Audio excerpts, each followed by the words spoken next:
Hi, this is Mike from Mike's Unboxing Reviews and How To, and hopefully the sun's going to be coming out, but if it isn't, not to worry, we've got the GameMax Solar.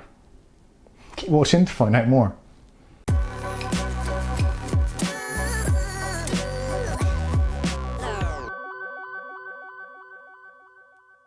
Okay, so today we're going to take a look at the GameMax Solar. Now, if you've not heard of GameMax, then you're probably not alone, and they make and distribute many gaming parts, cases, keyboards, headphones, all that kind of stuff.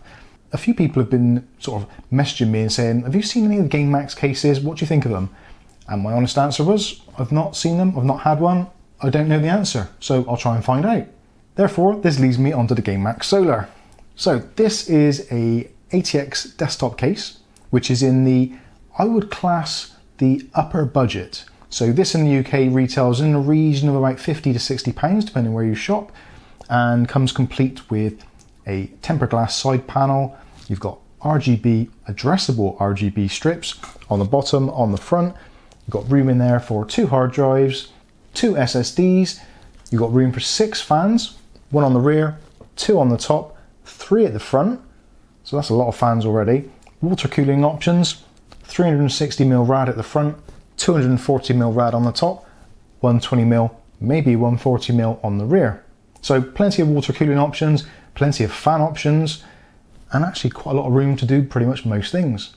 So let's take a little bit of a tour around the case and I'll talk through my build and the problems I found and the things I found which are actually really cool. So first of all, the tempered glass side panel. Tempered glass side panel is a 4mm thick panel and it is a very, very light tint. Held in place with 4 thumb screws, which is pretty much the norm these days for cases. Now the glass itself sits on this really nice little ledge, which is actually a plastic ledge, which also hides the additional addressable RGB strip. I have to get used to saying that. So as you can see in here at the moment, I've got a micro ATX board. Now this is a budget build, which I was trying to make a little bit nicer, so to maybe flip it and get a bit of a profit. So that currently is a Athlon 200 GE in there, overclocked to 3.7 GHz, a EVGA GTX 970, a SanDisk 240 gig SSD, and 8 gigs of RAM. So nothing outrageously special, but hopefully in this case, it's going to make heads turn and hopefully turn a profit on Facebook Marketplace. So let's talk a little bit more about the build. So the case itself, really strong, really sturdy, very, very minimal flex, if any, if I'm completely honest. Very solid, and actually when you take it out of the box it actually feels heavier than you think it's going to be. So to me that means that they've used quality metal, thick metal, which also does a lot for soundproofing, sound deadening, all that kind of stuff. Now, word of warning, this case when you buy it as standard doesn't come with any case fans whatsoever, not a single one. So the one that you can see in the rear currently is one that I had knocking around, which I've just added just to give it some airflow. Although saying that, the chassis itself with this low end processor and mid-range graphics card doesn't get very warm at all. There seems to be enough of a convection airflow in there to keep things nice and cool actually without any fans. But having said that, if you do want to add some fans to it, the addressable RGB controller, which is actually included with this case, which I'll show you a little bit more of later, actually has the option to connect up to 8 fans and an additional 2 more addressable RGB strips. So if lighting's your thing, you can knock yourself out and go absolutely crazy. Now let's talk about radiators a little bit. Now the radiators, you've got plenty of room on the back for a 120mm. The 240 in the top, again, plenty of room, and the actual grille has been spaced out slightly from the back, so there's plenty of room so you can still get your fingers in to wire cables in. The front one is the one that troubles me the most. Now there's a room in there so you can get a 360mm radiator and fans with no problems at all. There's plenty of room there.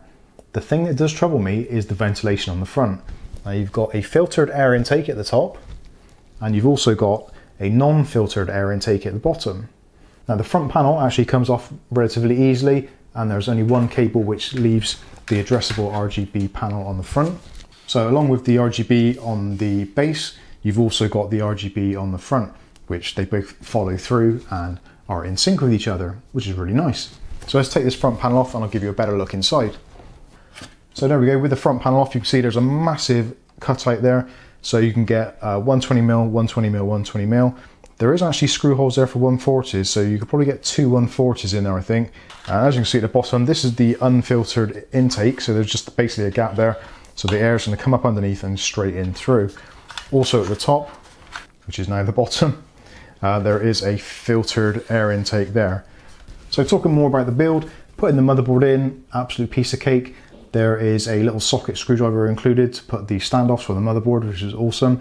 Most of them are pre-installed already for ATX style, but this is a micro ATX, so I had to move a couple around and add a couple in, but no problems at all. There's an angled intake on the side for your SATA connector and your motherboard power connector. Very similar design of the, almost like the Fractal Define C, of which actually the Fractal Design C actually shares a lot of the design language with this case, or vice versa, whichever way you look at it. One thing I did find is when I was installing the 24-pin power supply connector, whether or not my power supply had a slightly shorter lead, I'm not entirely sure, but the way it was routed actually meant it so it was actually quite a stretch to try and get the cable connected due to the way that the back is organized, which I'll show you in a little bit. But the rest of the cable management, absolute piece of cake. There's a couple of cutouts at the bottom to bring through your HD audio, and also I routed the graphics card power through the base as well, and also I've got the SSD mounted in the bottom basement. Now, talking of the bottom basement, in the bottom basement, that is where you keep all your storage and also the power supply. So there's power supplies at the rear, plenty of room for larger power supplies. The hard drives are on sleds, the SSDs are on sleds. So just a thumb screw, remove the caddy, insert your drive, put it back in and tighten up the thumb screw. All very simple.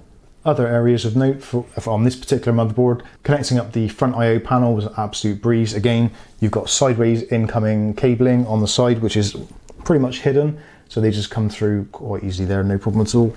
Although you may struggle if you use a extended ATX board. I will have to measure that and see if it will fit.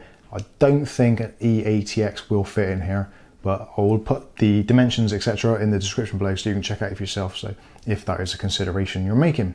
So on the top of the case, on the top you've got the room, like I said before, for the 240mm radiator or two 120mm fans. You've also got a nice removable dust filter, which actually has got the really nice thick magnetic beading around the outside edges, which eliminates some of that flex, and also looks like it's been stuck on pretty well. So it's actually quite a rigid filter rather than some of those ones which are a little bit flimsy and they tend to fall apart, or the magnetic beading just comes off almost straight away. But this looks to be pretty good.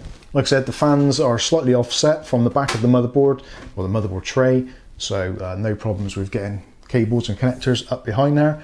On the top you've got a power button followed by a hard drive activity LED, a very small reset button, which is great news because next to it is the addressable RGB button, so you don't want to be pressing the reset button instead of the addressable RGB button. That would be catastrophic. Next to that you've got two USB 3.0 and your HD audio connectors. Now, so I suppose before I take the back off and show you the back, I should go through the RGB. Now, the RGB controller, you can actually connect it to your motherboard on your computer if you want to, if you've got an addressable RGB connection. If you haven't, don't worry, it's included, so it's not a problem. So pressing the button, if you press and hold it, it will turn off the addressable RGB strips, and any fans, etc. that you've got, they will also, the lights will turn off on that. And the first one comes up with whatever was on last. So that's your classic kind of flow. Press it again, and then you can go through the various options. So there's like the flash and dash, the color cycle, and all sorts of various color options which you can cycle through until you find one you like. You can actually have a static color, so if you're not into all that addressable RGB and you just want a nice static color, or maybe you don't want it on at all, that again is an option. But I think most people will probably want a color of some sort, or if you're just into doing a monochrome build, maybe it has a white LED, so you could just do it black and white. But I think a lot of people who are going to be drawn to this case are going to be drawn to it by the fact that it actually has got addressable RGB, which a lot of people like, which I totally get because I do as well. Okay, so there we have the PC with the back panel removed. Now the back panel is really heavy and actually really well constructed. So like a lot of the metal on this case, it's actually really thick gauge metal, or at least very sturdy metal. It feels very strong. There's virtually no flex in the chassis whatsoever. So for soundproofing, again, absolutely fantastic. But anyway, let's look at this cable management.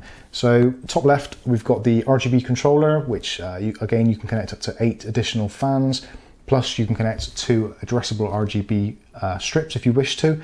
Currently controlled by the button on the top. There's the LED switch which runs to the top. You can, like I said before, there is a 3-pin addressable RGB connector to plug into your motherboard if you so wish, so you can control it from that. But again, you don't have to have an addressable RGB motherboard, or an RGB motherboard for that matter, to use this case. It is not a problem at all. It's all taken care of. Now on the RGB controller, there's 3 buttons. One is for the LED speed, one is for the mode, and the other one is for fan speed. So you've got 3 fan speeds: low, off, or high speed.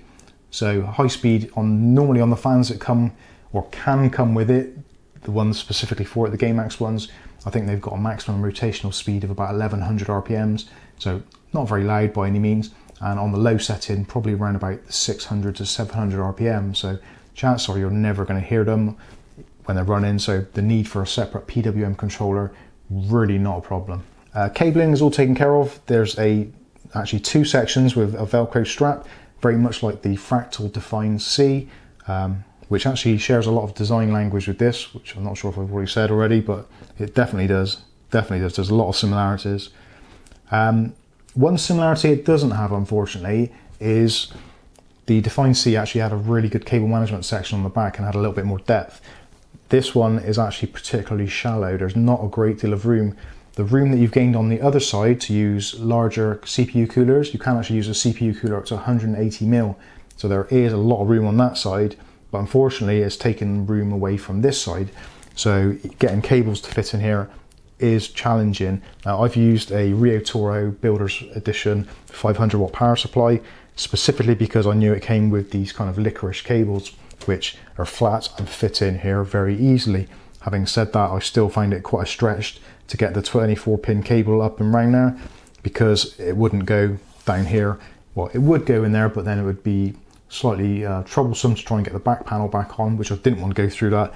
And also I think this looks cleaner.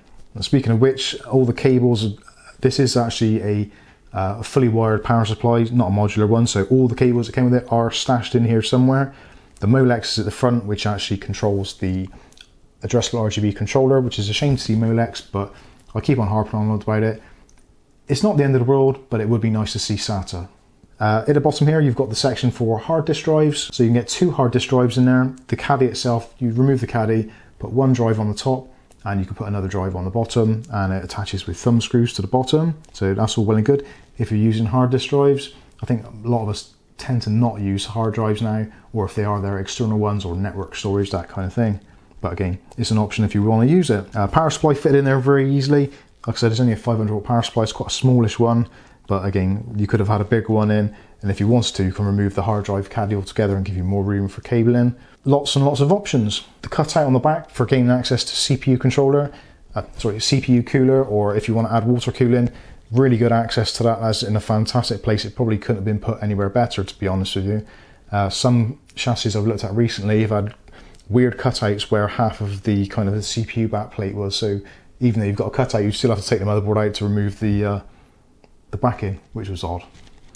But anyway, there you go. Moving around to the very back, so you've got 120mm fan option or 140mm fan, or alternatively a radiator, obviously, if you want to put that in. All of the metal, these PCI blanking plates, all very good quality, very solid metal, as is the rest of the chassis, like I said. No problems putting the back plate in, that snapped into place very easily. Power supply fitted in, there was no kind of tweaking to try and get the screws to line up or anything. It all fitted very, very nicely. So I suppose that pretty much wraps it up. My final thoughts. For a £50 to £60 case, this ticks an awful lot of boxes. You've got room for up to 6 fans, lots and lots of water cooling, tempered glass side panel, actually super solid build quality, addressable RGB controller built in, RGB on the front, RGB on the sides, which illuminates the desk as well, which I'm a real big fan of. There's a lot of things that tick boxes on here. Another thing which I probably didn't even mention was there is actually an included GPU bracket. So if you've got a slightly older sagging graphics card, you can attach that and it slides up and down, and you can rescue a slightly older looking graphics card. Overall, this is a great case. My concerns are the air intake at the front being unfiltered at the very bottom, which is a bit of a pain, but this is quite an open chassis. There's a lot of gaps towards the back of the chassis where air can come in very easily. I don't think that's going to be a deal breaker by any way, shape or form. The shallow back area, that for me is the biggest concern.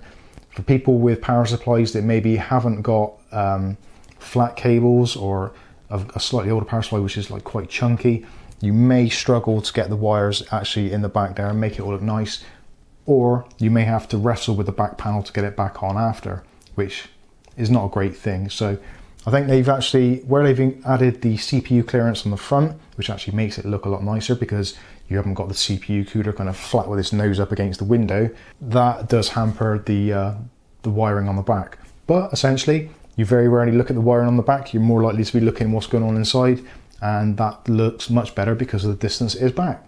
So all in all, I think it's a winner. I'm very happy, it looks nice, and hopefully it's going to turn this budget build into something a little bit more special on the Facebook Marketplace. So there we go. There is my review of the GameMax Solar PC case. Let me know in the comments what you think of it, but I'm pretty convinced it works for me. So I've been Mike, this is Mike's Unboxing Reviews and How To, and hopefully we'll catch you in the next video. Thanks for watching.